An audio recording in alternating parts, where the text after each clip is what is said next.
Hey everyone, it's Chris, and we are in the midst of hanging out and looking at the new player's handbook. And I'm showing up on screen exactly how things are worded so that, number one, if you're considering purchasing the player's handbook, you would know exactly what you're going to get before you do so. I'm going to get as many of these videos done before September 17th, the official release date, so that you know exactly what's in there, so that there are no surprises whatsoever. So if you want to purchase it, great. And if you don't want to purchase it, great. But at least you know what you're getting or what you're not getting. And number two, I know that in some cases, people will be updating to the new player's handbook. It may be in an existing campaign and you're going to convert your characters, or maybe you're going to start a new campaign and maybe you want to make some build decisions or some character decisions before you get the new player's handbook, and I hope these videos will help you for that. And third, maybe you're just not going to purchase the new player's handbook, but maybe you're going to end up playing with people who have purchased it and are using it. These videos can help you out there because you can access the rules through these videos. Today we are going to be going over the fighting style feats. Mostly they are the same, though a couple have changed, and in one case fairly dramatically. I'm also going to show you, of course, which fighting styles made it to the new player's handbook. And I also want to talk a little bit about value because, we have in our heads already which fighting styles are good and which ones are not good.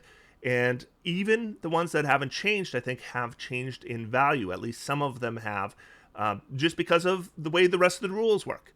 So we might have it in our head that one fighting style is really good or really bad, and that might not be the case anymore, even though the fighting style hasn't changed. So I want to talk about that, give my opinions on these things, take my opinions for what they're worth, of course. And I also want to say that if I know most people watching right now are already subscribed, usually with my videos, the people who watch them are mostly subscribed, but if you aren't, consider subscribing. I'm pushing for 100,000 subscribers. It would really help me out. It doesn't cost you anything, and every subscription counts. So if you do subscribe, thank you very much. If you're already subscribed, of course, thank you very much. And I am currently banking a bunch of videos. These are all being done in July. I'm on vacation July 29th, and I want to have as many videos as possible so I can get as much information as possible out to you. And so there's going to be a whole bunch of these videos that are available right now on Patreon that I haven't released publicly yet. If you want to check those out, you can. You just go to my video description, you click on the Patreon link, and if you join as a patron, you can see them all today. And then if you want to watch them all and then cancel your Patreon, that's fine. It doesn't bother me. But they're there for you if you wanted to see them right away. Otherwise, don't worry. I'm going to get out as many as I can before September 17th. So, unless you're really aching to see them today, it's not a big deal, right? I just appreciate you watching. So let's start talking about fighting style feats, and we are going to begin with the archery fighting style feat. Feels a little weird to call it the archery feat when it used to be the archery fighting style. It's still a fighting style, but all the fighting styles are officially feats now. And it's not been changed. You gain a +2 bonus to attack rolls you make with ranged weapons. Traditionally, this has been considered the best fighting style feat, and there are a few reasons for that. And those are important when you consider the new rules, because number one, the +2 bonus was considered one way to offset the -5 +10 mechanics of the old sharpshooter feat. The new sharpshooter feat doesn't have the -5 +10 mechanics, so it's not offsetting that anymore. And also, ranged weapons in the 2014 rules were probably your best way to deliver single target damage as much as possible. That is definitely not the case anymore. Now, melee weapons just have so many more ways. Basically, what I've found is if you're looking for ways to increase your damage, 90 to 95% of them work for melee only. There are still some that work for ranged. If you take the Great Weapon Master feat, that does apply to longbows and heavy crossbows. However, it increases your strength, which generally isn't what you would want to increase if you're focusing on archery. We have the Psy Warrior gets things like their Psychic Strikes or Psionic Strikes, I think. And Rogues, of course, can apply sneak attack damage to ranged attacks. Then we have Hunter's Mark for Rangers. That works well with ranged weapons. But like if we look at other spells, the big damage boosting spells tend to work either at melee or just very, very short ranges, like 10 or 15 feet. And then we have a number of class features that increase your damage, and they don't work for ranged either. So we also have the Charger fighting style that worked for ranged in the playtest. It no longer does. And so I just find that if you want to do the most damage to a single target with the new rules, you're really looking at melee. And ranged is that thing you do maybe if you can't get to melee. So I don't think this is the best feat anymore, even though the +2 bonus to attack rolls, I mean, generally you would consider that to do more damage than, say, a +2 damage to attacks, because you're going to hit enough more often that it would end up meaning more than +2. But archery is just so much less impactful now than melee. I don't think this is the best fighting style feat anymore, but I still think it's okay. And if I was playing something like a ranger, I would still consider archery, because Hunter's Mark is very flexible that way. Moving on to blind fighting. Okay, so you have blind sight with a range of 10 feet. That is the same as it was before. Now, blind fighting was not in the old player's handbook. It was in Tasha's, so it's been imported from Tasha's. And one of the common things to do with blind fighting is to combine it with some way to prevent sight. So things like the darkness spell or fog clouds. And then you can see, they can't see. That means advantage on your attacks, disadvantage on their attacks, and that still works. I do want to talk a little bit about organizing your party to work around that now, because one possible strategy in the old rules, still a possible strategy, but much more difficult, is to have the entire party built around being able to see in magical darkness, for example. So what you would do is you would just let everyone know as you are planning characters, let's work around this mechanic, and then everyone would make sure that they have either blind fighting or Devil's Sight, which is a warlock invocation that allows you to see in magical darkness, and then you would try to have it up as much as possible. And then you don't really worry about which characters happen to be in the effect, because they don't have to worry about it. I will say it's harder now. The one thing is, if we look at invocations, which I will do in a future video, Devil's Sight is still there. However, it has a prerequisite now of being a 2nd level warlock. That means you need either a 2-level dip in warlock, or if one way we used to get it is through the Eldritch Adept feat. But if we look at the Eldritch Adept feat, and I'm sorry, things got very white all of a sudden, but here's the Eldritch Adept feat. Studying occult lore, you learn one Eldritch invocation of your choice from the warlock class, blah, blah, blah. And then it says, if the invocation has a prerequisite of any kind, you can choose that invocation only if you're a warlock that meets the prerequisite, which means Eldritch Adept doesn't work to get Devil's Sight anymore unless you're a 2nd level warlock. So that doesn't work anymore. And then the other way to do it, of course, is to take the Fighting Initiate feat so that you can get the blind sight through blind fighting. And that maybe doesn't work anymore. I'm not sure. So for the most part, everything is perfectly compatible in the new player's handbook with previous publications, but there's certain cases where I find you come across something and then you look at it and you go, okay, that doesn't quite fit anymore. Fighting Initiate is one of them. So this is a feat from Tasha's Cauldron of Everything, and it is going to need adjustment if you want to use it at all. So it says that your martial training has helped you develop a particular style of fighting. As a result, you learn one fighting style option of your choice from the fighter class. If you already have a style, the one you choose must be different. Now, Fighting Initiate was a way that if you weren't a fighter, then you could get blind fighting. You just take the feat and take blind fighting and you got it. Now I'm not sure this works. So the first obvious thing is it says pick one fighting style of your choice from the fighter class. Well, the fighter class doesn't have fighting style options anymore. They're feats. Though I think intuitively we know how that's supposed to work. Here's where I'm not sure how it's supposed to work. All these fighting style feats have a prerequisite. You must have the fighting style feature already. Now, if you're just going to take Fighting Initiate and you aren't a fighter or ranger or paladin, then you don't have the fighting style feature anymore.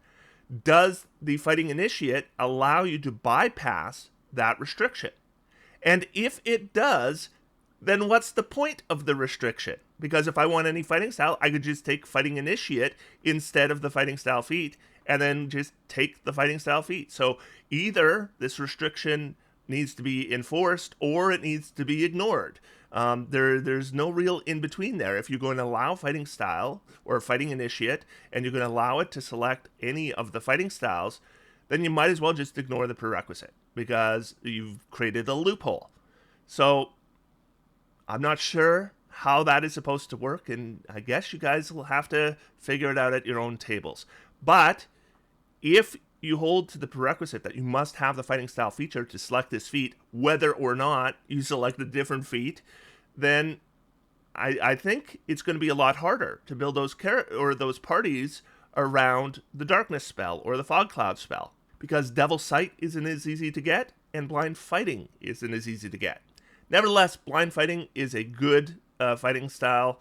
I've seen it taken many times, even when you're not building around fog clouds or darkness, and it just comes up once in a while. Next, we have the defense fighting style. This one's very straightforward. So this is from the player's handbook. While you're wearing light, medium, or heavy armor, you gain a +1 bonus to armor class. It's basically the same. I think it's worded slightly different, but it's the same feature. And defense, one nice thing about defense is as long as you're wearing armor, it's good on anybody. +1 armor class is good for anybody. So you don't have to build around it. If you don't know what else to take, I always say take defense. All right, so then we have Dueling. When you're holding a melee weapon in one hand and no other weapons, you can hold a shield in your other hand, just no other weapons. You gain a +2 bonus to damage rolls with that weapon.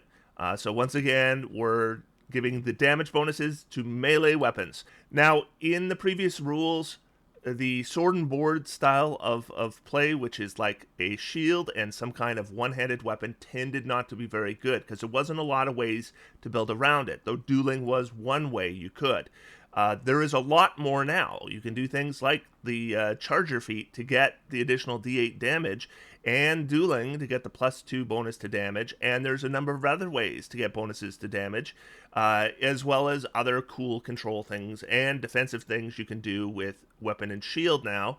So it's totally viable, which makes Dueling actually a whole lot better, because this tends to be a style of play that usually you didn't do in 2014 because it wasn't so hot. A lot better now. So Dueling, I think, is very solid. All right, so the next fighting style feat is the fighting style I have generally and historically considered the weakest. And even if I'm playing a character where it's kind of tailor fit for, I usually just take defense instead. So great weapon fighting in the 2014 rules, what it did is if you were wielding a melee weapon in two hands, so it could be either a two-handed weapon or a versatile weapon, if you rolled a 1 or 2 on the damage die, you could re-roll that roll, and then whatever it became, you were stuck with.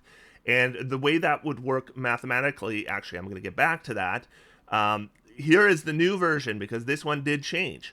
When you roll for damage for an attack that you make with a melee weapon that you're holding with two hands, you can treat any 1 or 2 on a damage die as a 3. So that's instead of re-rolling. The weapon must have the two-handed or versatile property to gain this benefit. I appreciate what they've done here, or what they've tried to do here, which is to improve quality of life. And so if you are playing at a table, there's less re-rolling if you have this version of great weapon fighting compared to the previous one. Because the previous one, you'd have to look, okay, I rolled a 2, okay, I want to re-roll, recalculate. Now you don't have to do that. You can just look, oh, I rolled a 1, we'll treat it as a 3. That's, faster and more efficient. Here's my issue with this. This is even worse. It's awful. So the damage increase here is just so bad. And let me give you an example.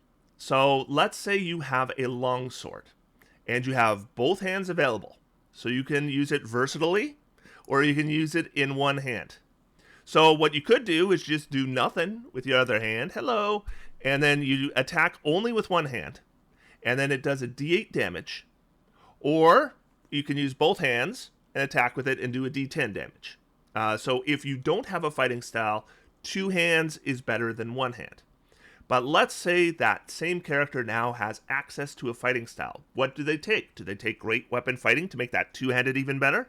Or the Dueling to make one-handed even better? Well, Dueling we went over, you're adding +2 to the damage. So a D8 on average is doing 4.5 damage, and then we're adding 2 to it, so 6.5 damage, plus whatever our ability modifier is, and I'm not going to worry about that right now, but 6.5 plus your ability modifier damage. Great Weapon Fighting, then we have a D10, which is 5.5 average damage, but we treat any 1 or 2 as a 3 for damage. So how much does that increase our damage? Well, here's the math for it. In order to figure out what the average damage is on a die, you would add all the possible results together and divide them by the number of possible results. So if we're talking about a D10 for a versatile longsword, you add 1 and 2 and 3 and 4 and 5 and 6 and 7 and 8 and 9 and 10, divided by 10, and it's going to be 5.5, right? It's going to those 10 results add up to 55, divide by 10, 5.5. But if we're going to treat any 1 as a 3 or any 2 as a 3, then it's still pretty easy. You just go 3 for a 1, 3 for a 2, 3 for a 3, then 4, 5, 6, 7, 8, 9, 10. Add those together and divide them by 10. So I'm going to annoy one of my viewers here. So Dave, hey Dave, it's the Windows version of the calculator. Here it comes. All right, so let's add it up. 3 plus 3 plus 3, right? 1, 2, 3, 4, 5, 6, 7, 8, 9, 10, divided by 10, 5.8. So it does 5.8 average damage instead of 5.5 average damage. That's 0.3 increase to damage.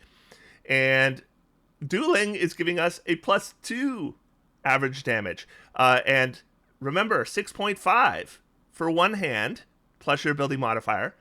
5.8 for two hands, plus your ability modifier. You do less damage using the second hand than you would using one hand because of Great Weapon Fighting being so horrible. And it's not good for any weapon. It's just terrible for every single possible weapon. Greatsword, 2d6. So what do? 3 plus 3 plus 3 plus 4 plus 5 plus 6 divided by 6 times 2. 8 points of average damage instead of 7. That's 1 point. 1 point of average damage, and that is the biggest increase to damage you will get with this new Great Weapon Fighting style, which is even worse than the old one, which at least could get you 1.3. This one can't even do that. So this is just mechanically terrible. So it's easier, sure. It's faster, sure, and I appreciate that. But maybe they should have said, if you roll less than half on a damage die, you get half. I punched some math from that, and it looks like about +2, which would have been pretty similar to Dueling. But instead, we have this garbage that I will never take. But I'm also going to recommend to you, if you actually care about the mechanics of your character, you probably want to avoid it. Interception is straight from Tasha's. When a creature you can see hits another creature within 5 feet of you with an attack roll, you can take a reaction to reduce the damage dealt to the target by a d10 plus your proficiency bonus. You must be holding a shield or a simpler martial weapon to use this reaction. And what I pointed out actually when this came out in Tasha's, and this is true, this is borne out in play, is that if you take this at level 1 with your fighter, 1d10 plus your proficiency bonus, that's about 7.5 damage reduction. That's a lot at level 1. If you have this at level 20, it's a d10 plus your proficiency bonus, which is 6, which is 11.5, which is nothing at level 20. Definitely not worth your reaction. So very good at low levels, doesn't scale well. Now here is the good news. We now have it built into the core classes that get the fighting style feature, that when they gain a level in that class, they can change their fighting styles. So Interception might be something you're interested in at low levels and maybe move away from at higher levels. And so then I think Interception has its place, but I wouldn't put it on a 20th level character. So if there was a fighting style considered worse than Great Weapon Master in the 2014 rules, it was Protection. I now think this is arguably, it depends on your priorities, but arguably the best fighting style in this new player's handbook. I can't believe it. I'm saying that. It's so weird to say the grappler feat is so good and the protection fighting style is so good. What a massive shift. But here we go. When a creature you can see attacks a target other than you that is within 5 feet of you, you can take a reaction and interpose your shield if you're holding one. So it only works for shield characters. So again, your sword and board character. You impose disadvantage on the triggering attack roll and all other attack rolls against the target until the start of your next turn, if you remain within 5 feet of the target. That is amazing. Okay, so what is the broken first level spell that is a reaction? It's Shield, right? Because it gives you a +5 bonus on armor class until the start of your next turn, which can be many attacks. Protection is giving disadvantage on every attack roll until the start of your next turn. It also uses a reaction, doesn't use a spell slot. Now, I should mention there are some disadvantages of the protection fighting style versus the shield spell, for sure, because that ally has to be within 5 feet of you. It's using your reaction. You have to be wearing a shield, and they have to stay within 5 feet of you to retain the benefit. And it's not always convenient to be beside allies. But I'll tell you what, if I'm a paladin, then I know allies want to be within 10 feet of me anyways, right? To get the benefits to their saving throws. So the protection fighting style could work really well, I think, for a paladin. I think it could still work well for a fighter or a ranger as well if they use a shield. Just disadvantage on all attacks, including the triggering attack, until the start of your next turn. Just makes this dramatically better than the 2014 version. And I gotta say, when I got this new player's handbook, it took me a while to get to the protection fighting style. It was not the first thing I was concerned about. The first thing I was concerned about was spellcasting rules. I was looking for the bonus action spellcasting rules, saw the change there, thought, that's not what I expected, but it's interesting. And then I looked at the components for spellcasting, and I'm like, I can't believe they didn't change these. And then the very next thing I look for is the shield spell. And I saw they didn't change it, and I'm like, oh my god, I cannot believe they didn't change the shield spell. But as I worked my way through the rules, and I looked at, changes to things like the protection fighting style, for example, there's multiple examples, but there's one of them, defensive duelist, I went over in my couple videos ago. That's another example where they've taken these other reaction defenses and they've made them better. Monks get a good reaction defense now. It doesn't work against multiple attacks, but it reduces damage by a lot. And all kinds of attacks are now affected by that reaction. The protection fighting style is so much better. Defensive duelist is so much better. And there are other defenses as well that it bothers me less that they didn't change shield, because what they did is they kind of lifted elbows, right? So protection fighting style now is really solid. For the right character, it's definitely the best of the fighting styles. For any character, it depends. You need to have that shield. You need to be close to allies. Okay? All right, let's move on. So thrown weapon fighting is from Tasha's. When you hit with a ranged attack roll using a weapon that has the thrown property, you get a +2 bonus to the damage roll. One thing that has changed from Tasha's is that the Tasha's version says that, you can draw the weapon as part of the attack.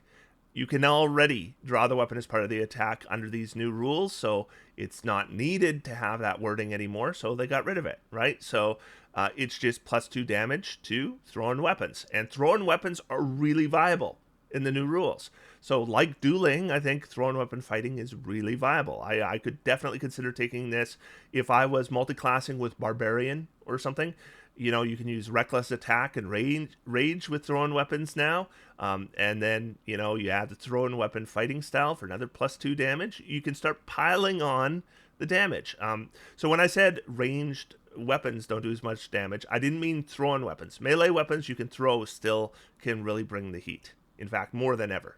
Two-weapon fighting, okay? So when you make an extra attack as a result of using a weapon that has the light property, so in the previous rules, I mean, it generally worked the same. It was just worded differently. Now it's part of the light property, but the mechanics are the same.